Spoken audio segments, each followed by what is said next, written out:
We just wanna travel. We just wanna travel.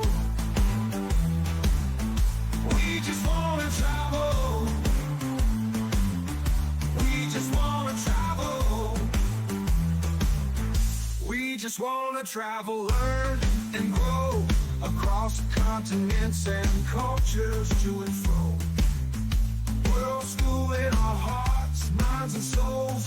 The need to travel from our head to our toes.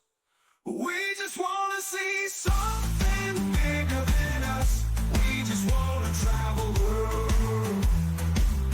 We just wanna meet someone different from us.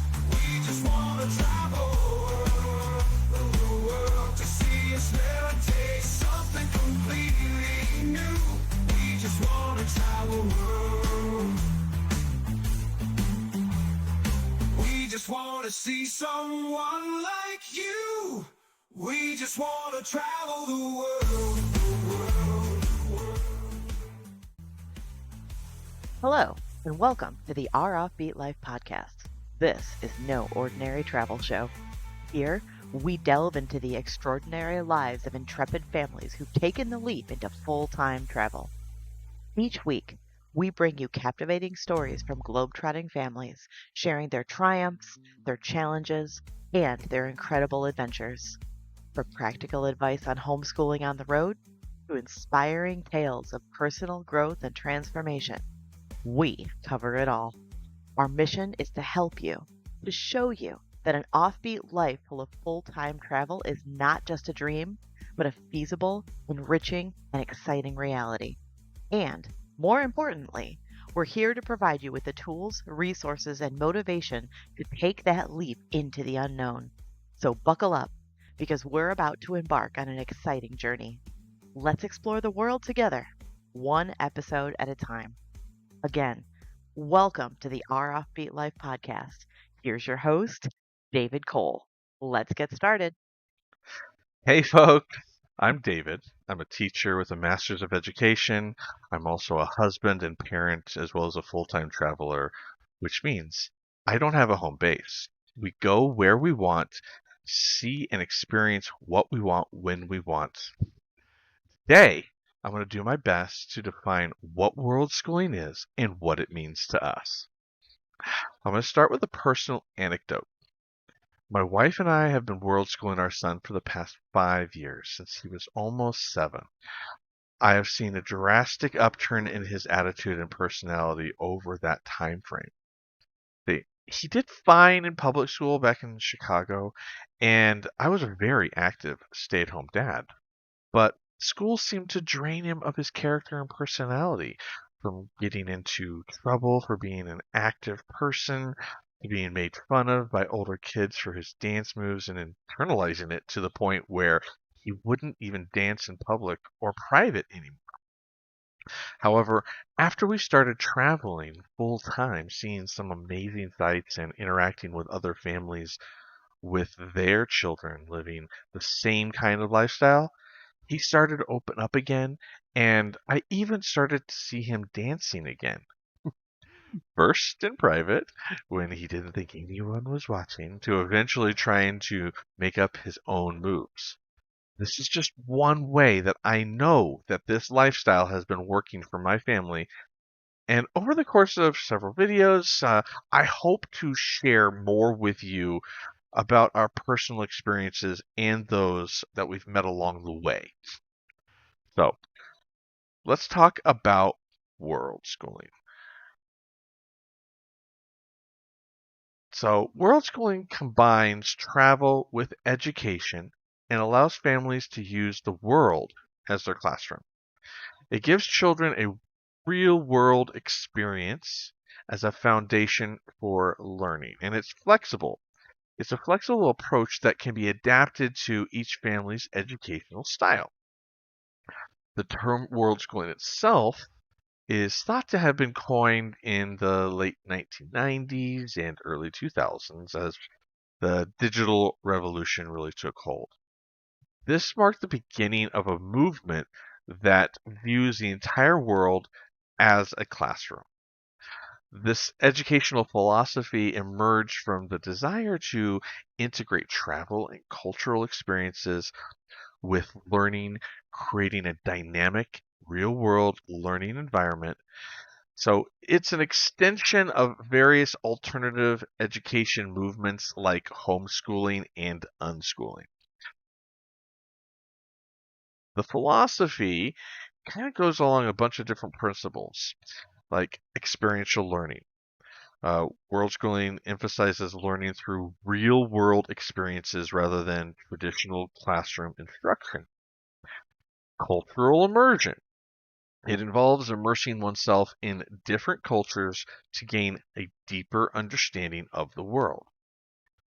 Holistic education. Now, this approach aims to provide a holistic education that teaches the students not only academic facts, but also exposes them to different perspectives and experiences and ways of life. Then there's a global awareness. So, world schoolers foster global awareness and understanding by encouraging learners to engage with diverse cultures and environments. Then there's the flexibility and personalization that it offers. It allows us to give a flexible, personalized education, tailor it to each child's interest and learning style. And then finally, there's intentional learning. World schoolers see the entire world as their classroom, and they choose to learn from all aspects of life with intention.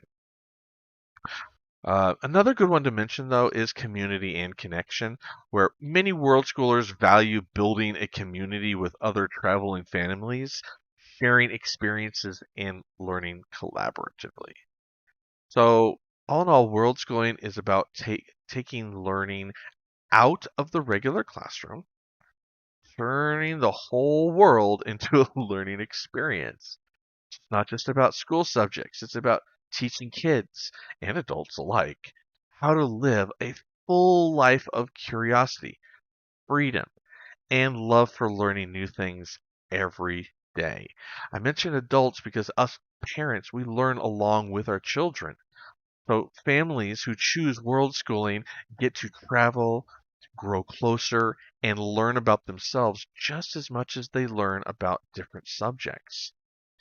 So this way of learning means being open to change and finding lessons in everyday life, not just in books. People who world school feel a stronger connection to the places that they go and the people that they meet, which helps them understand the world better and care more about other cultures. They choose to leave behind this usual way of doing things for a life where learning has no limits and the whole planet is their classroom. So, world schooling isn't just a way to teach kids, it's a full on lifestyle that encourages families to go out, connect, and learn from the world. It lets them create their own story as part of the bigger picture of the world's cultures and knowledge. A good example of world schooling cultural immersion would be something like when our family drove through Peru and actively participated in local traditions, such as learning about and partaking in the centuries old practice of consuming guinea pigs, which is filled with honor and respect. This type of experience helped our family gain a deep understanding of the local culture, customs, and values far beyond what could be learned through books or in a traditional classroom setting. Now, our son didn't really enjoy eating guinea pigs, especially because we had them as pets for a while before our adventure began, but he was willing to try. So it's about respectfully engaging with the community, understanding their way of life, and learning from the differences without imposing one's own beliefs or values. Then we move on to personalized learning. Now, this is a good moment to highlight the individualized learning opportunities that Worldschooling provides. There's like tailored learning experiences. So families can design educational experiences based on their children's interests, whether it's history, science, art, or languages. Uh, Curriculum is very flexible. Unlike traditional schooling, world schooling doesn't follow a one-size-fits-all curriculum. Instead, it allows for the selection of subjects and materials that resonate with the learner. Multi-age learning. Now, world schooling often involves multi-age learning where children of different ages learn from each other and from shared experiences, whether they're in the same family group or whether it's people that you've met along the way that you are out and about learning with. This way they can all kind of come together and learn together and work with each other. Now, cultural experiences. By traveling or engaging with diverse cultures locally, world schoolers gain a deep understanding of various traditions, languages, and worldviews. Then we move into practical skills. So we have our real world experiences that provide practical knowledge and skills that are often not covered in a traditional education. Then self-directed learning. Learners take charge of their education, fostering independence and self-motivation. Then there's a global perspective that's involved. We're exposed to different cultures and global issues, and this instills a broad perspective and an understanding of the world. So there are some other benefits to consider as well, such as the no homework. World-schooling families often find their children learn better without the burden of homework, as learning happens through real-life experiences. You can incorporate fun activities into the learning or even after the learning, such as write a little story about it in your journal, draw a picture of what you saw today, or a seek and find while you're out on an adventure. Lots of things so that you can incorporate and make sure the learning does happen and you don't need that homework at the end. There's also no need for tests or grades. So the world schooling takes this pressure off and allows learning to be more fun and relaxed. Generally, it can be less expensive due to the fact that a traditional school, there's some kind of fees involved or tuitions involved depending on your level. There's also reduced stress. World schooling families often have less stress over time as they have more time to spend together without a set school hours or holidays, just leading to a stronger family bond. Then you always are exposed to new languages. The children in world schooling families are exposed to new languages regularly, which can help them learn languages more quickly and easily. Then we get to discover new interests. Seeing new things while traveling helps children discover things that are interesting to them that they may never have been exposed to in their old lifestyle, making them more well-rounded and open-minded. Preparation for future.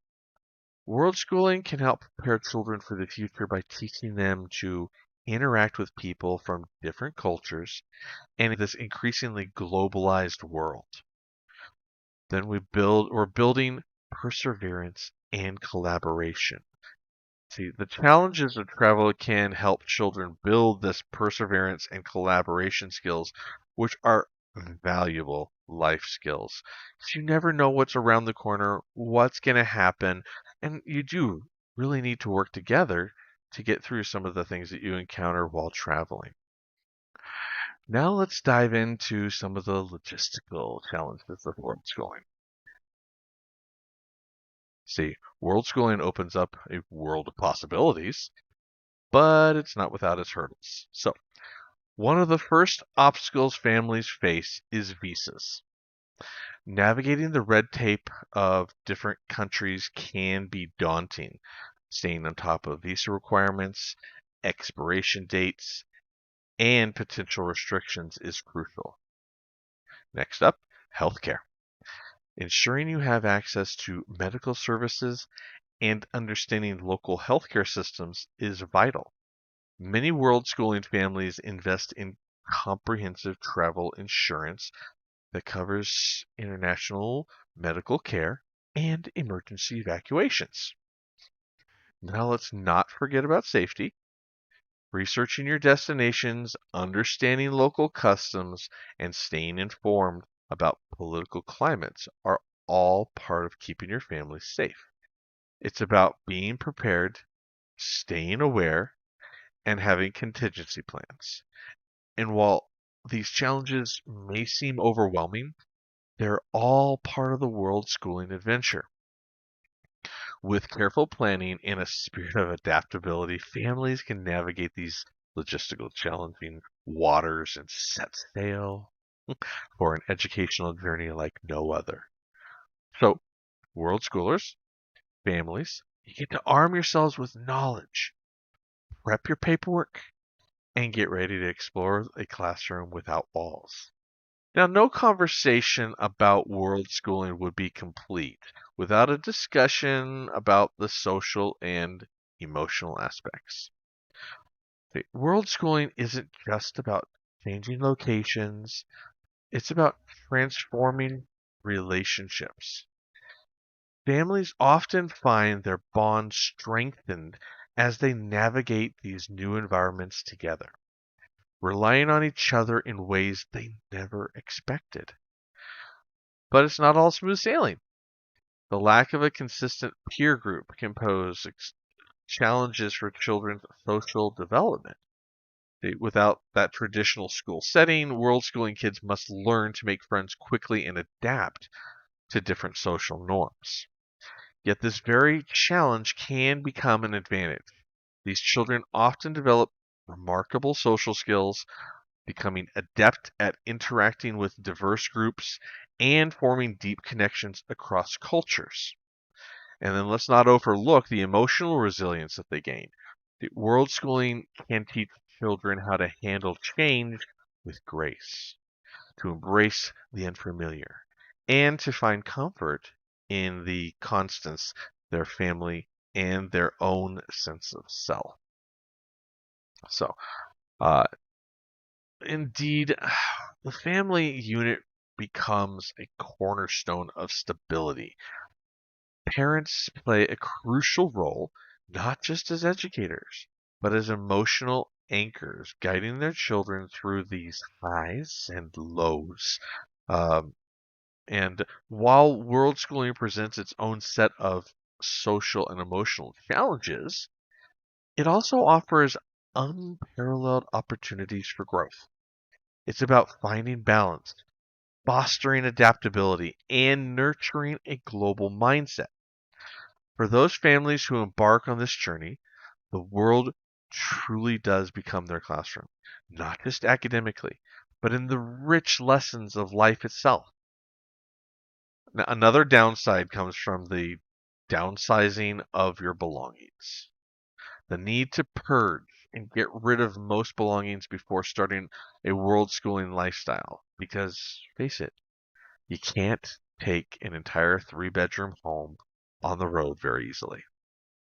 So, some hard choices must be made to downsize to suitcases or backpacks for all of your essentials. Even if you're going off in an RV, you will do some downsizing.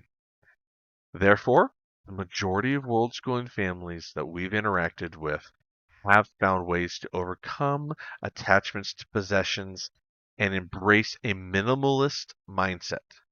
Some folks have made considerations around storage options for sentimental items, the potential for homesickness and culture shock, especially during initial transitions, can be a big downside for many families. Now let's talk about some of the financial challenges, because starting a world schooling adventure might sound expensive, but with some clever planning, you can totally make it work. See, working remotely is a great way to earn money no matter where you are in the world, whether it's through an online job, freelance work, or running your own business. You could also look into making money from investments or passive income, though it's smart to have some savings set aside for any surprises. Now, if you're blogging about your travels, you might even get sponsorships or grants, which could mean free travel opportunities. And don't forget about the importance of saving money and budgeting carefully. With the right approach, world schooling can be a wonderful and affordable way for your family to see the world and learn together. Next up is some legal considerations. I want to start with the disclaimer. The information provided is not legal advice, and families should consult legal professionals for specific advice on homeschool laws or residency statuses in different countries. The following comes directly from our own research and experience. I want to start out with homeschooling laws. In the US, homeschooling, including unschooling and worldschooling, is regulated at the state level. Families are subject to the homeschooling laws of their state of residence, even while traveling abroad. Outside the US, homeschool laws vary greatly by country, with some countries like Germany and France outlawing homeschooling, while others like Mexico have laws more similar to the US. Now, there's also things to consider about tourist versus resident status. As tourists, world schooling families typically don't have to pay foreign taxes or register their children in local schools. However, if staying in a foreign country for an extended period of time, families may become subject to that country's laws and regulations if they obtain a residency status. And we have tax residency considerations to consider. Some countries have specific rules regarding tax residency based on the duration of stay, even if the family is on a tourist visa. So, for example, becoming a tax resident in Georgia after 180 days, despite the 360-day tourist allowance. So, all right. Next up are some financing options. So I'll start with working remotely, because that's kind of like our forte. The, this digital age has really unlocked doors to earning from anywhere on the globe. Whether you're clocking in for a company or running your digital empire or freelancing, uh, the world really is your office in these situations. As long as you have a good internet connection, you can work. Next up, people swear by investments. So your portfolio can be more than just numbers on a screen. It can fund your travels.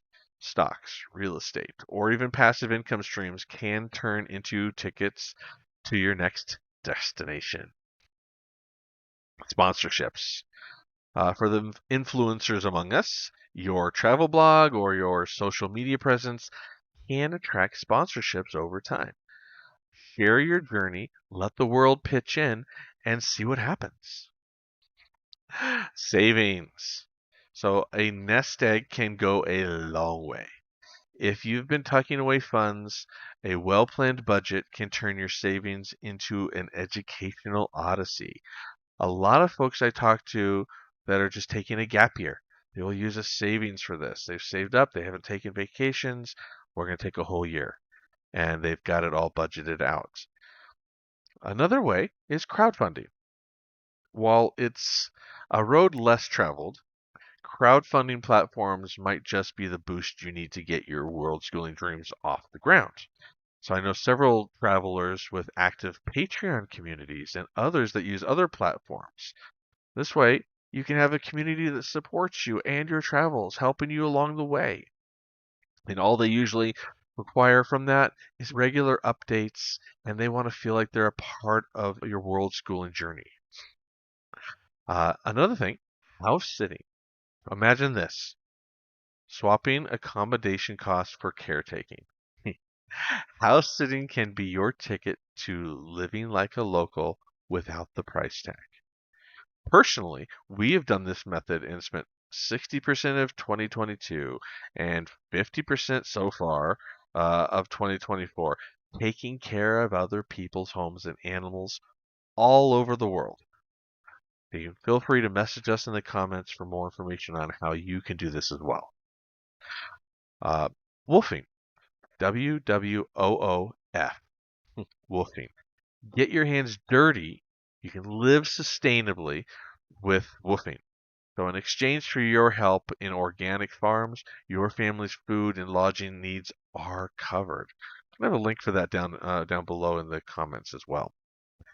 Now, travel planning tips. What to do with your home base. Sell, rent, or keep.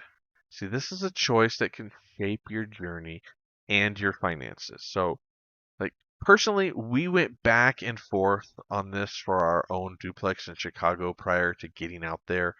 And in the end, we made the decision to sell rather than to continue to rent and Airbnb parts of our property. I just wasn't comfortable with any of the landlording services available at the time. And I'm glad we did. I'm glad we sold due to the pandemic happening a year after we left and Airbnb drying up, the rents not being paid in a lot of cases. I'm so glad we didn't have to deal with any of that while we were overseas. And even more glad since we still had a mortgage to pay, but selling relieved us of that and gave us a little monetary cushion to start our travels with.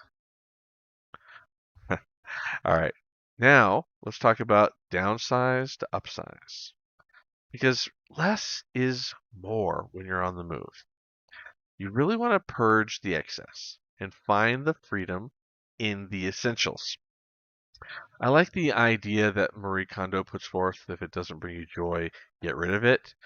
But as my wife is fond of saying, her Instapot brought her great joy. But it wasn't feasible to take with us all around the world. Can you imagine putting that in your suitcase every single time you go somewhere? So, in the end, look at what you need. Put them in piles of what you really want, what you could use, and what you could do without. Then make some tough decisions and remember that you can always get a storage unit if it's in your budget, or mooch some storage space off of a family member or friend for those items that you just aren't ready to get rid of yet. Now let's get out to our first flight. Sometimes the hardest part is that first step. So book that one-way ticket and let the pieces fall into place. That's what we did, and we didn't regret it. Ours was not a flight, ours was a boat, but it's the same situation. Book a one-way destination trip. Get there, start your plans, and see how it unfolds. Community on the go. There's strength in numbers. So connect with fellow Worldschooling families. Share experiences and grow together. If you're not on Facebook, find a Facebook community. If you can, join Facebook just for that kind of community. There are so many Facebook groups that are dedicated to homeschooling and worldschooling and this hub and that hub. Like, we've attended and led pop-up communities with Worldschool Pop-Up Hub, and we really love the community and budget-friendly focus to be more inclusive to families of all income levels. All right, now to answer some frequently asked questions. So, we're tackling the big questions about world schooling, but many people have sent in questions and want to know these frequently asked questions. So, fasten your seatbelt and let's get to answering. So, the first question that's big out there is, will my little nomads fall behind academically? So, fear not. Many world schoolers don't just keep up, they soar ahead. The world as their classroom, they can enjoy focused study time and a kaleidoscope of learning experiences that traditional classrooms can only dream of. Another question that we get regularly is, how do I know if my kiddo is really ready to swap hallways for highways? Most are ready to embark on this educational odyssey by elementary school age, but hey, every child is unique, and some may be ready to pack their bags earlier than others.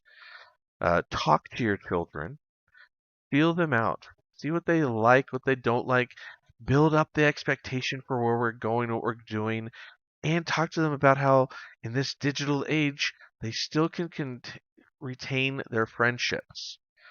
Our child has had the same friend since he was 3 years old, and they talk constantly.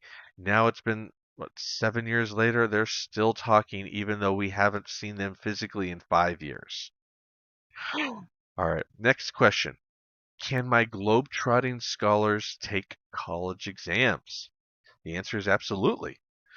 Colleges are rolling out the red carpet for world schoolers, recognizing the rich experiences that they bring. Scholarships, check. Entrance exams, double check. So fear not. What if I'm not ready for my child to be away from the nest? No worries. World schooling isn't a race. Travel at your own pace, for as long or as short as you wish. There's no pressure to keep moving if you're not ready, unless your visas are running out, of course. I've met lots of people who are slow travelers, some that are fast travelers, some who do a little mixture of both, depending. You might get to a country expecting one thing and just want to get out of there as quick as possible to go to the next because it's not what you expected. So you make it what you want. Next question was, where on earth should we go? So the best destinations for world schooling are as diverse as the families who embark on these journeys. From the kangaroos of Australia to the rainforests of Costa Rica, the world really is your oyster. So whether you're salsa dancing in Mexico or exploring the ancient ruins in Turkey, there's a perfect spot for every learning style and family need. Another question that we've gotten a lot was, but will my child make friends? World schooling kids become social chameleons, adapting to new norms and making friends at the speed of light. It's all part of the world schooling charm. Our own child makes friends with the adults that we meet along the way, holding conversations with them, as well as the children along the way, younger than him and older than him. Uh, and that is just kind of something that they grow into along this. Here, I wanted to give you listeners a glimpse into the day-to-day life of a world schooling family. So our family has its own structure and way of doing things, but a typical day might look something like this. I wake up while the rest of the family is still sleeping to do my primary work, which is teaching English online. While most of my students are in China now, my day starts early and ends early. Now, this all changed when we go over to the other set of continents, and it'll flip around. However, while I'm finishing teaching, the rest of the family is usually waking up and I prepare breakfast. After I eat, my son usually has a little bit of time to play. He will usually get online and play with his friends in whatever game they are into at the moment. Then when 10:30 rolls around, it's time for school. So he's enrolled in an online self-directed school called Cubrio. He has daily homeroom Monday through Thursday that has themed days learning different things.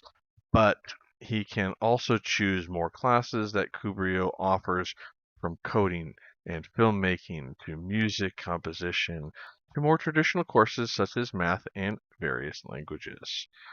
Now, after his lessons, depending on the day, he may go back to playing with his friends, or we may have some outing planned, or some other activity. It's just important to emphasize here that we live a normal life, not necessarily in a traditional location. So we still do a lot of the same things we would normally do before we left Chicago to travel full time. But occasionally, instead of going to the zoo on the weekend, we can now go to Machu Picchu or hiking in Patagonia or visit the Louvre, depending on where we are based at the moment. We also tend to do our fun visits and touristy things on weekdays or off peak times whenever possible to avoid crowds and costs. So then, after a busy day of being a tourist or a normal day of working on our laptops from the dining room table, my wife will usually cook dinner and we might have a family movie time or watch a show together. We found that it is good to have consistency in our routine while still having a bit of normalcy mixed in with the uniqueness that this lifestyle offers. Now we can talk a little bit about curriculum and resources. Okay, I've mentioned how we like Kubro, but others that we've met along the way have their own ways of educating their children, from traditional homeschooling materials to unschooling. But here are some things that tend to ring true for most of the world schoolers that we've met. Customized learning path. World schoolers often create curricula that integrates the countries and places they visit with academic or informal study. There's real world application. Daily life tasks like reading maps and exchanging currency or booking transportation become part of the curriculum. Digital courses, like what we do with Kubrio, online platforms like that offer courses across various subjects which allow for flexibility and accessibility. We have the language learning apps, tools like Lingopie and Duolingo to help with language acquisition in a fun and interactive way. Math and science resources. Platforms like Khan Academy provide comprehensive curricula for core subjects. You get worksheets and printables. Websites like education.com, the tutor resource, offer printable resources for additional practice. With all these offerings out there, you might be asking yourself how world schoolers choose and use educational resources. Well, it all comes to aligning with travel. See, families select resources that complement the places they travel to, enhancing the learning experience with context and relevance. When they need flexibility, they choose resources that can adapt to their travel schedule, whether it's full-time travel or integrating short trips with travel homeschooling. In those cases where they need personalization, resources are chosen based on the child's interest, learning pace, and style. This ensures an engaging and effective education. But of course, there's also community input. Many world schoolers rely on recommendations from the community and shared experiences to find the best resources. I want to pause here for a second and put a call out to you listeners, you viewers. We'd love to hear from you about your own world schooling experiences, whether you're a seasoned world schooling family or just starting to explore this lifestyle. We want to hear your stories, your challenges, and insights. So please leave a comment down below here on this YouTube video, wherever you're listening to this, with your story. Reach out to us. Maybe we can talk and figure things out for you. In the meantime, here's a story from one of our listeners, Bethany, who shared her family's experience of world schooling in South America. As I have said before, our week, because my husband has a 9 to 5, it looks a lot like it would kind of no matter where we were. But when you're working from home, it's still a lot of family time. Like, for example, right now, my husband works like California hours, but we're living in a place that has maybe like East Coast hours. So what that means is he gets up with the kids, we eat breakfast together. He can do a little homeschooling time with them because his work doesn't start until technically like 11 or noon our time. So he has all morning with the kids. And then he may be working the rest of the day, but they come in from walks and they're like, Mom, Daddy, look at this flower, look at this rock, look at this, seashell that I found. They see him throughout the day. And even though he's working, he gets quality time in the morning, and then they can kind of talk to him throughout the day, within reason. And then of course we have all weekend. We have all weekend together. So to me, that's a good amount of quality family time, if you ask me. And of course, he and I get our time in the evenings. But as the time zones change, we just alter that. Sometimes it's less time in the morning, but a little more time in the evening, and so on. The way to ensure anything is by deciding what you want and then scheduling it into your calendar. It works that way no matter your lifestyle. So you learn to trust and use and live by your calendar. It's really life-changing. And you should have self-care time, family time, blank space / free time, in your calendar. And of course, that's something I teach. But if you do that, you're going to ensure it. And what about Worldschooling? Well, here's the thing. Whatever you believe about education, you can make it work for road schooling. I am more of a follow the child, but making sure that the basics of reading, writing, and math are there. So what I do really, and I was an early childhood education major. And I think that I'm way more laid back than people who didn't have an education major. I think there's a lot of anxiety about making sure that the kids, don't fall behind. And I have to tell you, there's a lot of time. Like, they're not going to fall behind because you care and you're working on it. If I'm ever in doubt, I will just Google like just take a state. For example, I was in Georgia. So if I could just Google the Georgia performance standards in the public schools. To me, that's like the baseline. And you can look up their grade, and you can look up every single thing that a teacher would be making sure the child knew in each subject. And you can say, does my kid know this? Does my kid know that? It's just for peace of mind. But for me, basically, I take each child, because they're different ages, they're different interests. And I make a list of like math, reading, writing, foreign language, social studies and science, a special interest, their social, like being social, music, self-care. And I go through and I'm like, how can I foster this child in this subject, and what are they interested in with this subject, and how can I get them to the next level? So for my 6-year-old, part of her math, she can watch number blocks on Netflix. She also does an Outschool class with me side by side to make sure that she's learning all of the first grade stuff.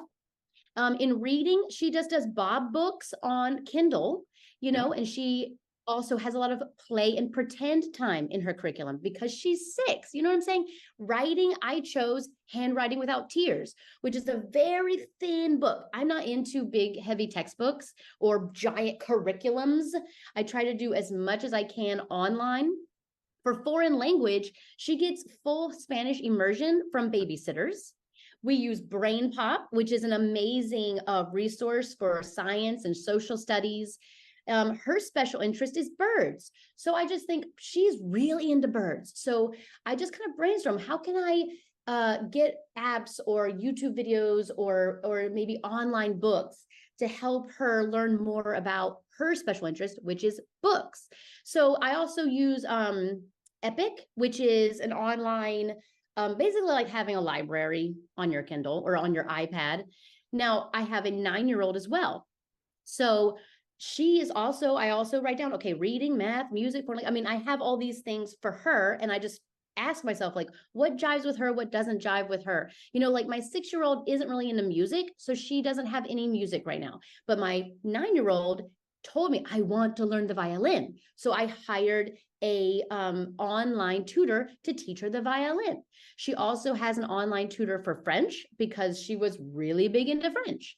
The only other things I will bring up is my 9-year-old really did not like math at all. Like that was the only thing, like we had a conflict. My 9-year-old and I get along great unless I'm trying to teach her math.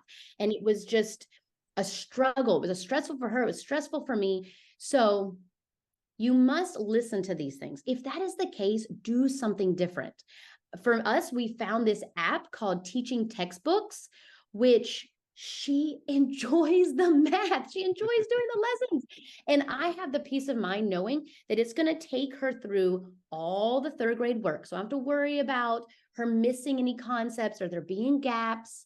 So I mean, with online curriculums, with outschool classes, with tutors, and maybe a couple small books, we kind of just make sure we hit all of the subjects. And we make sure that, like, my 9-year-old is into crocheting and embroidery and crafting. So I make sure I have crafting materials and crochet needles for her. There are people doing travel via airplane with the kids of all ages, and I think they're probably doing great. For me personally, I am personally very grateful that we chose to travel by van while our kids are young, because you can have more stuff. And listen, I'm a minimalist, but here's the thing. I like the idea that my kids can still have Legos and some games and some like dress up. My little 6-year-old, she lives for the princess dresses. And there's no way that we could have all of that stuff if we were packing for an airplane ride. And so I don't know if that is something that people would want to consider, that maybe while their kids are younger, and if they wanted their kids, my kids don't have a lot of toys, but they have more than they would have if we were traveling via airplane. So that is something I really should bring up, that is something that was very conscious decision and that I feel good about. And I feel like maybe when my younger one gets to be about 7, 8, 9, then we can let go a lot of the toys. Great. Now, after hearing that inspirational story of Bethany, I hope that we can hear from more of you as well. If you want to be featured on a future episode, give me a shout out. Send me your information and let's talk. All right. So now, in this episode, we've been exploring the philosophy and principles of Worldschooling, everything from behind it, highlighting the benefits and experiential learning, the cultural immersion, and the personalized education. We've discussed the challenges and considerations from navigating visas and healthcare to fostering social and emotional developments. So, as a world schooling family ourselves, we can attest to the transformative power of this lifestyle. It's not just about academics, but about instilling a sense of wonder, curiosity, and global citizenship in our children. While it may not be the easiest path, the rewards of witnessing our son's growth, resilience, and open-mindedness have been immeasurable. So, again, if you are intrigued by the idea of world schooling, we encourage you to join our online community and connect with other families on this journey. Share your questions, insights, experiences. Together we can support and learn from one another. Please share, like, and subscribe, and comment wherever you're listening to this episode.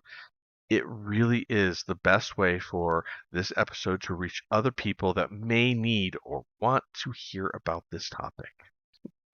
All right, thank you for joining us on this exploration of world schooling.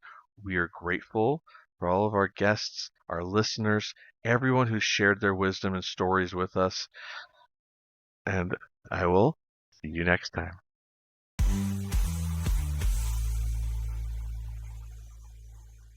We just wanna see someone like you. We just wanna travel world.